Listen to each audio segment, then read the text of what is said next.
Hello everyone, welcome to third lecture of Doctrine of Basic Structure.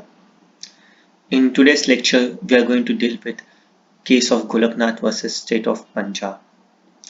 This case came into 1967. Okay, now let's move on to the facts of the case. Okay, I said that in last case, the 17 last case in Sajjan Singh versus State of Rajasthan. In that case, the 17th constitutional amendment was challenged. Okay, 17th constitutional amendment was challenged, and 17th constitutional I said that 17th constitutional amendment brought some land reforms into the 9th schedule. 17th constitutional amendment ने क्या किया था? 17th constitutional amendment ने जो कुछ land reform legislations थे उसे 9th schedule में इंसर्ट किया गया था.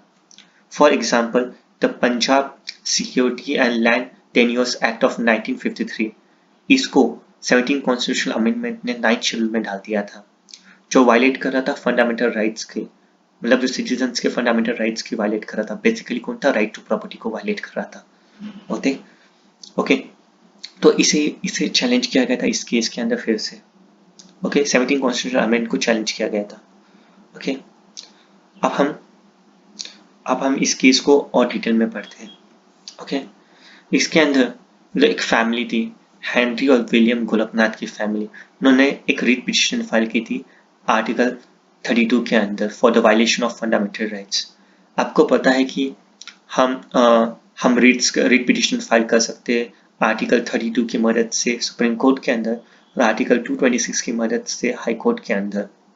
हमारे पास 5 तरह की रिट्स होती है: writ of habeas corpus, mandamus, certiorari, prohibition और को वारंटो.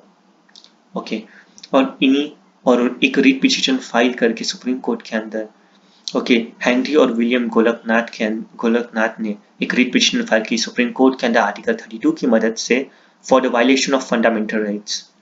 और कौन कौन से फंडामेंटल के राइट्स के वायलेशन के लिए? Right to acquire and hold property article 19 F के अंदर जो प्रोटेक्टेड था 19(1) एफ के अंदर, बेसिक मतलब अच्छे से बोलो तो. ओके, फिर उसके बाद में राइट टू प्रोफेशन जो आर्टिकल 19(1) जी के अंदर प्रोटेक्टेड था. ओके, फिर उसके अंदर right to equality. Okay, right to equality before law, equal protection of law जो हम कहते दोनों, वो आर्टिकल 14. ओके, इन तीनों का वायलेशन हो रहा था. ओके, तो इन तीनों को वायलेशन उन्होंने कहा था कि हमारे तीन आर्टिकल्स हमारे वायलेट हो रहे हैं. ओके, और इनके वायलेशन होने की वजह से उन्होंने सुप्रीम कोर्ट में रिट पिटीशन फाइल की थी और उन्होंने 17th constitutional amendment act of 1964 को चैलेंज किया था सुप्रीम कोर्ट के अंदर.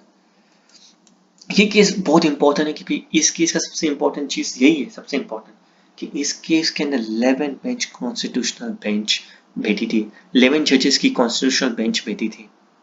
और इस 11 बेंच ने ओवर रूल किया था शंकरी प्रसाद और सज्जन सिंह के अंदर जो जजमेंट दी थी उसे ओवर रूल किया by the majority of 6:5 ratio. किया किस मेजोरिटी? 6:5 रेशो की मेजोरिटी से उन्होंने ओवर रूल किया जो जजमेंट सज्जन सिंह और शंकरी प्रसाद के अंदर सुप्रीम कोर्ट ने दी थी, उसे ओवर रूल कर दिया, उसे चेंज कर दिया. सुप्रीम कोर्ट ने इस केस के अंदर एक बहुत इंपॉर्टेंट चीज को बताया था. सुप्रीम कोर्ट ने कहा कि फंडामेंटल राइट्स आर ट्रांसेंडेंटल का मतलब होता है कि ऐसे fundamental rights are the supreme. Okay, transcendental का मतलब होता है सुप्रीमेसी, कि fundamental right are the supreme. Okay, and immutable मतलब उन्हें चेंज नहीं कर सकते.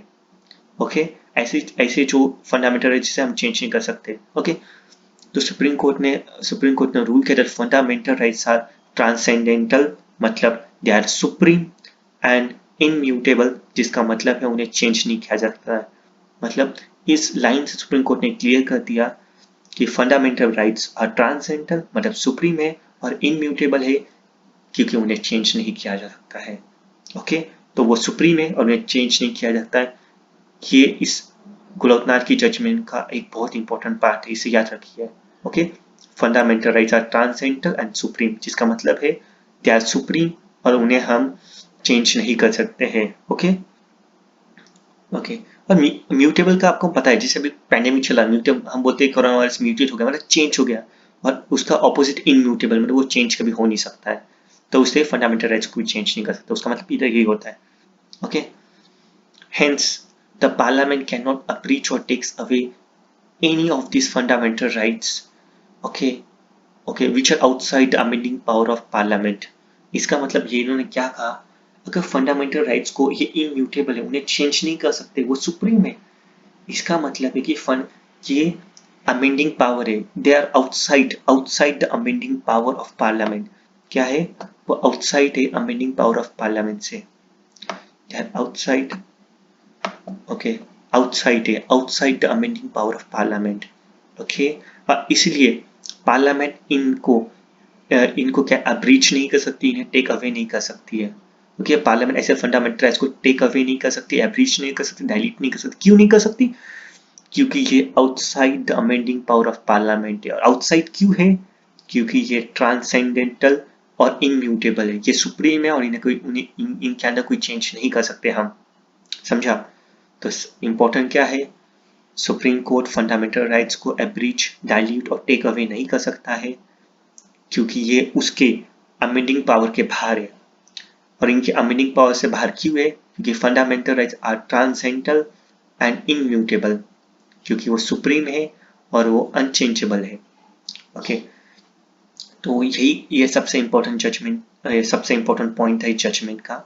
ओके, और उसके बाद में उसमें सुप्रीम कोर्ट ने ये भी कहा, कॉन्स्टिट्यूशनल अमेंडमेंट, मतलब जो कॉन्स्टिट्यूशनल अमेंडमेंट एक्ट है, is also a law under the meaning of article 13।